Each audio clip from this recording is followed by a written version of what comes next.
Welcome back, in part 6 of Google Chrome. Let's continue anyway. Google Chrome was met with acclaim upon release.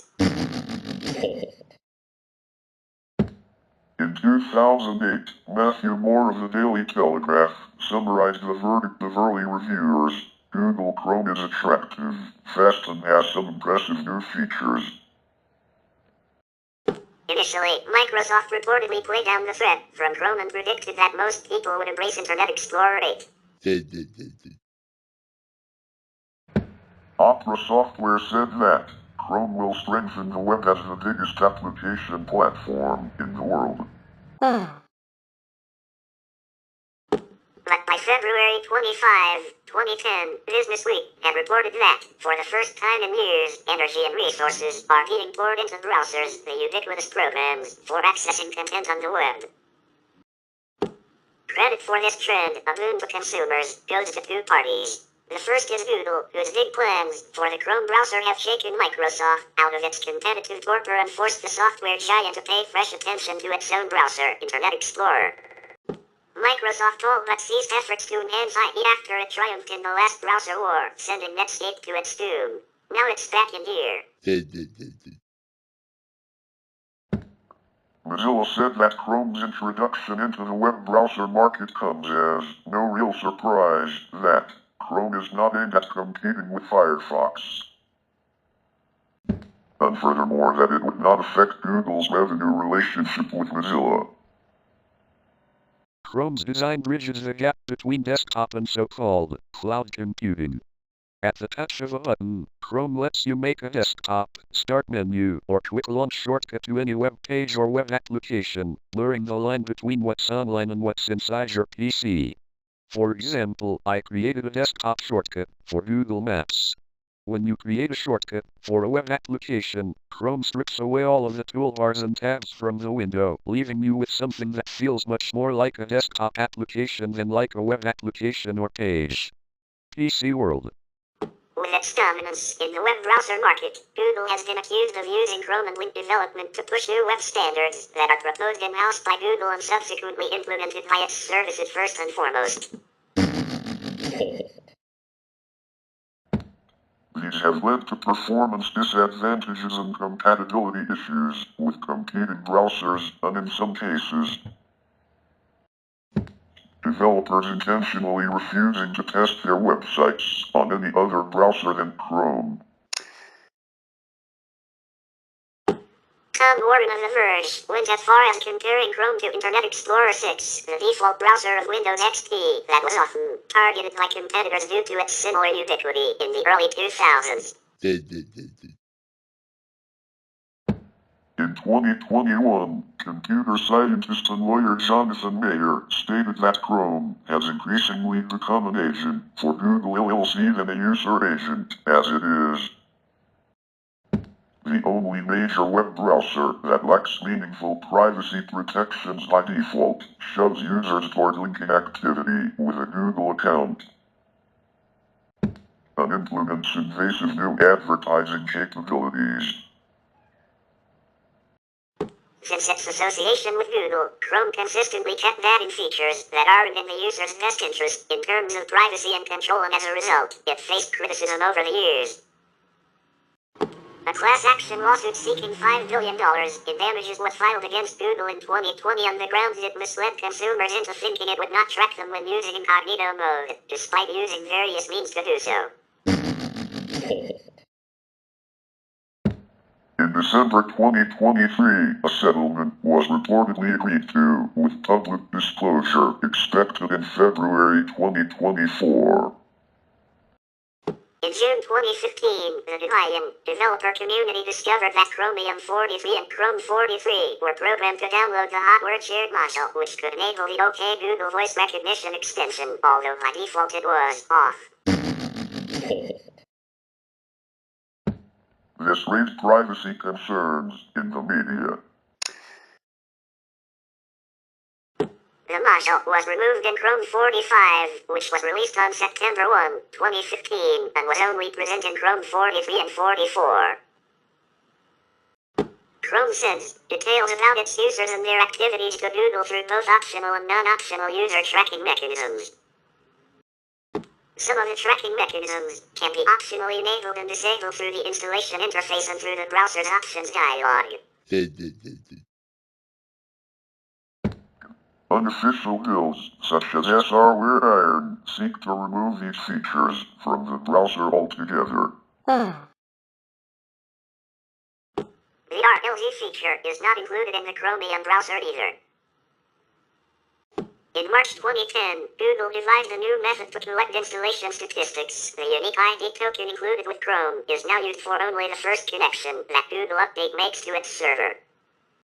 The optional suggestion service included in Google Chrome has been criticized because it provides the information typed into the omnibox to the search provider before the user even hits return. This allows the search engine to provide URL suggestions, but also provides them with web use information tied to an IP address. Chrome previously was able to suggest similar pages when a page could not be found. For this, in some cases Google servers were contacted. The feature has since been removed.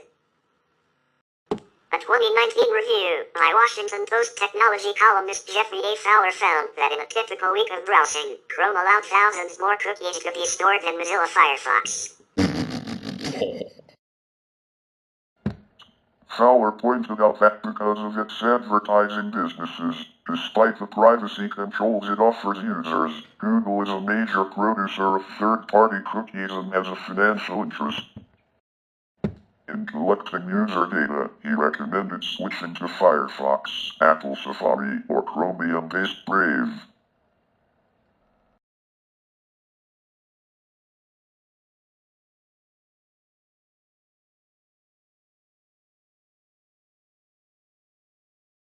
In 2023, Google proposed a technology that claims to hide the IP and traffic of its users by routing Chrome traffic to Google servers. This has drawn criticism as all traffic is readily available for Google to use. Also tied with Google is its advertising business, which given the vast market share of Chrome, sought to introduce features that protects this revenue stream. Mainly the introduction of a cookie tracking alternative, named Federated Learning of Cohorts, FLOC, which evolved into Topics, and Manifest v3 API changes for extension. In January 2021, Google stated it was making progress on developing privacy-friendly alternatives, which would replace third-party cookies currently being used by advertisers and companies to track browsing habits. Google then promised to phase out the use of cookies in their web browser in 2022, implementing their FLOC technology instead.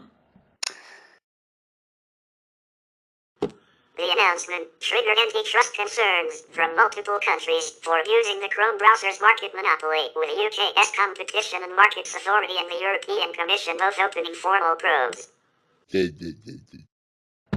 The FLOC proposal also drew criticism from DuckDuckGo, Brave, and the Electronic Frontier Foundation for misrepresenting its ability to track users online. On January 25, 2022, Google announced it had killed off development of its FLOC technologies and proposed a new Topics API to replace it. Topics is similarly intended to replace cookies, using one's weekly web activity to determine a set of 5 interests. Topics is supposed to refresh every 3 weeks, changing the type of ads served to the user and not retaining the gathered data. Federated Learning of Cohorts, FLOC, is a type of web tracking. It groups people into cohorts based on their browsing history for the purpose of interest-based advertising. FLOC was being developed as a part of Google's Privacy Sandbox initiative, which includes several other advertising-related technologies with word-themed names. Despite federated learning in the name, Flock does not utilize any federated learning. Google began testing the technology in Chrome 89, released in March 2021 as a replacement for third-party cookies. By April 2021, every major browser aside from Google Chrome that is based on Google's open source Chromium platform had declined to implement Flock. The technology was criticized on privacy grounds by groups including the Electronic Frontier Foundation and DuckDuckGo, and has been described as anti-competitive. It generated an antitrust response in multiple countries as well as questions about general data protection regulation compliance. In July 2021, Google quietly suspended development of Flock. Chrome 93, released on August 31, 2021, became the first version which disabled Flock, but did not remove the internal programming. On January 25, 2022, Google officially announced it had ended development of Flock technologies and proposed a new Topics API to replace it. Brave developers criticized Topics API as a rebranding of Flock, with only minor changes and without addressing their main concerns.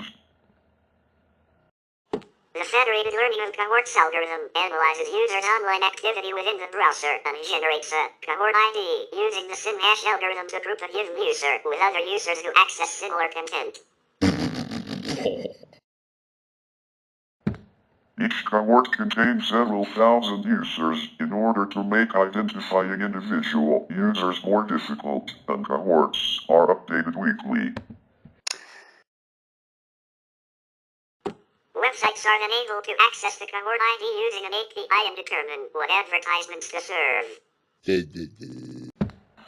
Google does not label cohorts based on interest beyond grouping users and assigning an ID, so advertisers need to determine the user types of each cohort on their own. Flock experiment was active only in Google Chrome browser and ran from Chrome 89 inclusive to Chrome 93 not inclusive. Whoa! Modern browsers do not support Flock. While the experiment was active, users could opt out of Flock experiment by disabling third-party cookies.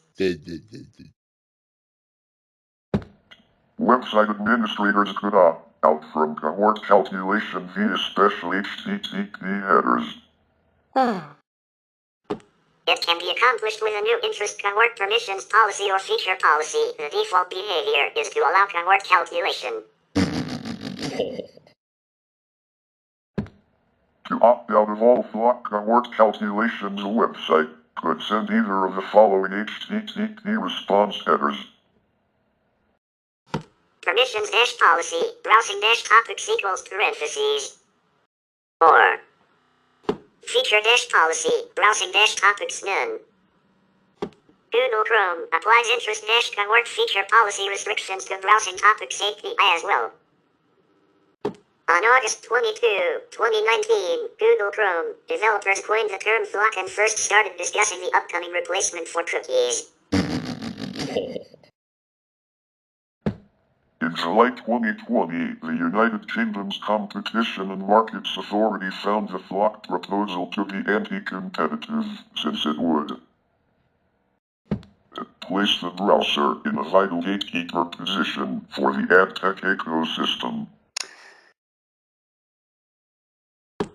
Instead, the authority recommended adoption of a competing proposal called Sparrow, which maintains the same privacy-enhancing objectives but creates a different, completely independent gatekeeper, which does not have any other role in the ad tech ecosystem and does not have access to user-level information. Google began testing Flock in the Chrome 89, released in March 2021 as a replacement for third-party cookies, which Google plans to stop supporting in Chrome by mid-2023.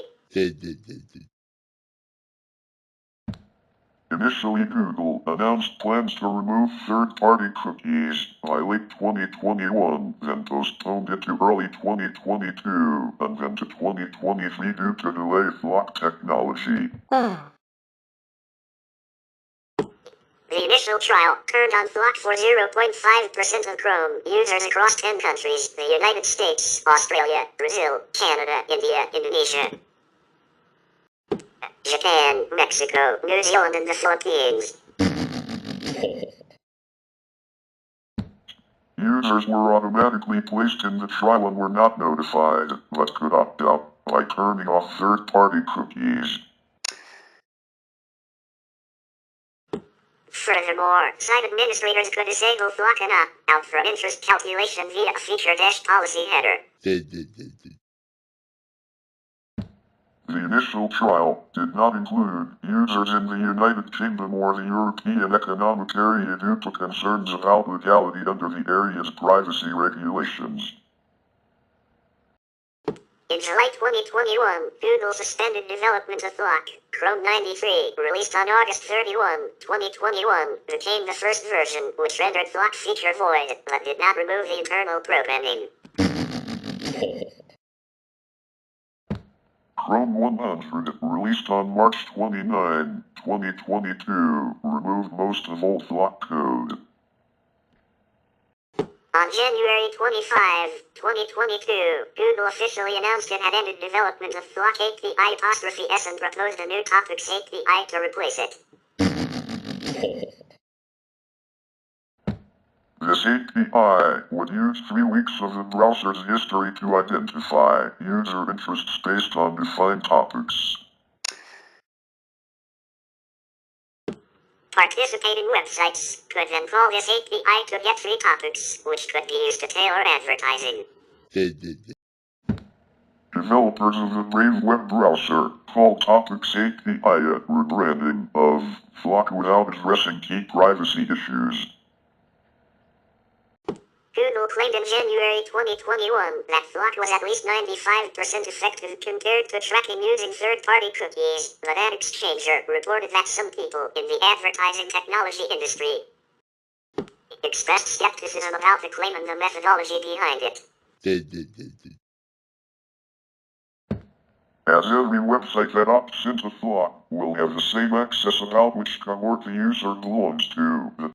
The technologies developers say this democratizes access to some information about a user's general browser history, in contrast to the status quo where websites have to use tracking techniques. The Electronic Frontier Foundation has criticized Flock, with one EFF researcher calling the testing of the technology in Chrome a concrete breach of user trust in service of the technology that should not exist, in a post on the organization's blog. The EFF also created a website which allows Chrome users to check whether Flock is being tested in their browsers. The EFF criticized the fact that every site will be able to access data about a user without having to track them across the web first. Additionally, on the EFF blog, Cory Doctorow praised Chrome's planned removal of third-party cookies, but added that, just because Flock is billed as pro-privacy and also criticized as anti-competitive, it doesn't mean that privacy and competition are incompatible, stating that Google is appointing itself the gatekeeper who decides when we're spied on while skimming from advertisers with nowhere else to go. On April 10, 2021, the CEO of DuckDuckGo released a statement telling people not to use Google Chrome, stating that Chrome users can be included in Flock without choosing to be and that no other browser vendor has expressed interest in using the tracking method. The statement said that there is no such thing as a behavioral tracking mechanism imposed without consent that respects people's privacy, and that Google should make Flock explicitly opt-in and free of dark patterns. DuckDuck Go also announced that its website will not collect block IDs or use them to target ads, and updated its Chrome extension to block websites from interacting with block. On April 12, 2021, Brave, a web browser built on the Chromium platform, criticized block in a blog post and announced plans to disable block in the Brave browser and make company's main website out of block. The blog post, co-written by the company's CEO Brendan H., described Google's efforts to replace third-party cookies as Titanic-level deck chair shuffling and a step backward from more fundamental, privacy and user-focused changes the web needs.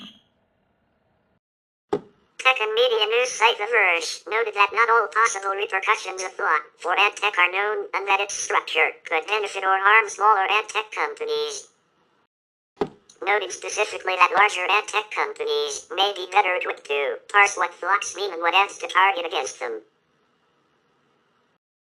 Multiple companies including GitHub, Drupal and Amazon declined to enable block, instead opting to disable block outright by including the HTTP header permissions -policy interest -cohort equals parentheses. WordPress, a widely used website framework, floated a proposal to disable block-based tracking across all websites that use the framework. Almost all major browsers based on Google's open-source Chromium platform declined to implement block, including Microsoft Edge, Vivaldi, Brave, and Opera. In May 2021, The Economist reported that it may be hard for Google to stop the system from grouping people by characteristics they wish to keep private, such as race or sexuality. In May 2021, The Economist said some critics have suggested that the cohort system will facilitate fingerprinting of individual devices, compromising privacy. Wired magazine additionally reported that block could be used as a point of entry for fingerprinting. Mozilla, the creators of the Firefox browser, expressed concerns that block can be used as an additional fingerprinting vector. Furthermore, they stated that a user's block group can be tracked during multiple visits and correlated via different means and based on a user's membership in multiple block cohorts. A website might be able to infer information about the user which block aim to keep private. Since a block cohort is shared across websites, its ID might be used as an alternative to a unique cookie in third-party contexts. In July 2020, the United Kingdom's Competition and Markets Authority found that the block proposal places the browser in a vital gatekeeper position for the ad tech ecosystem. In March 2021, 15 attorneys general of U.S. states and Puerto Rico amended an antitrust complaint filed in December. The updated complaint says that Google Chrome's phase-out of third-party cookies in 2022 will disable the primary cookie tracking technology almost all non-Google publishers currently use to track users and target ads. Then Chrome will offer new and alternative tracking mechanisms, dubbed Privacy Sandbox. Overall, the changes are anti-competitive. In June 2021, EU antitrust regulators launched a formal investigation to assess whether Google violated competition rules with a focus on display advertising. Notably whether it restricts access to user data by third parties while reserving it for its own use. Among the things that will be investigated is Google's plan to prohibit the placement of third-party cookies and replace them with a privacy sandbox set of tools. As of April 2021, Google was not testing block in the United Kingdom or the European Economic Area due to concerns about compliance with the General Data Protection Regulation and the e-Privacy Directive. Johannes Kasper, the Data Protection Commissioner of Hamburg, Germany, told Wired UK that block leads to several questions concerning the legal requirements of the GDPR, explaining that block could be seen as an act of processing personal data, which requires freely given consent and clear and transparent information about these operations. A spokesperson of the French National Commission on Informatics and Liberty said that the flock system would require specific, informed and unambiguous consent. As of April 2021, the Irish Data Protection Commission, which is the lead data supervisor for Google under GDPR, was consulting with Google about the flock proposal. Manifest v3 has faced criticism for changes to the web request API used by ad blocking and privacy extensions to block and modify network connections. The declarative version of web request uses rules processed by the browser rather than sending all network traffic through the extension, which Google stated would improve performance. However, declarative web request is limited in the number of rules that may be set and the types of expressions that may be used. Additionally, the prohibition of remotely hosted code will restrict the ability for filter lists to be updated independently of the extension itself. As the Chrome Web Store review process has an invariable length, filter lists may not be updated in a timely fashion. Google has been accused of using Manifest v3 to inhibit ad blocking software due to its vested interest in the online advertising market. Google cited performance issues associated with web request, as well as its use in malicious extensions. In June 2019, it announced that it would increase the aforementioned cap from 30,000 to 150,000 entries to help quell concerns about limitations to filtering rules. In 2021, the Electronic Frontier Foundation, EFF, issued a statement that Manifest v3 was outright harmful to privacy efforts, as it would greatly limit the functionality of privacy extensions. In December 2022, Google announced the transition would be paused in order to address developer feedback and deliver better solutions to migration issues. In November 2023, Google announced it would resume the transition to Manifest v3. Support for Manifest v2 extensions will be removed entirely from non-stable builds of Chrome, beginning June 2024. Other Chromium-based web browsers will adopt Manifest v3, including Microsoft Edge. Manifest v3 support is being added to Mozilla Firefox's implementation of Chrome's extension API web extensions for compatibility reasons. But Mozilla has stated that its implementation would not contain limitations that affect privacy and content blocking extensions, and that its implementation of v2 would not be deprecated. We will continue about Google Chrome in final part 7.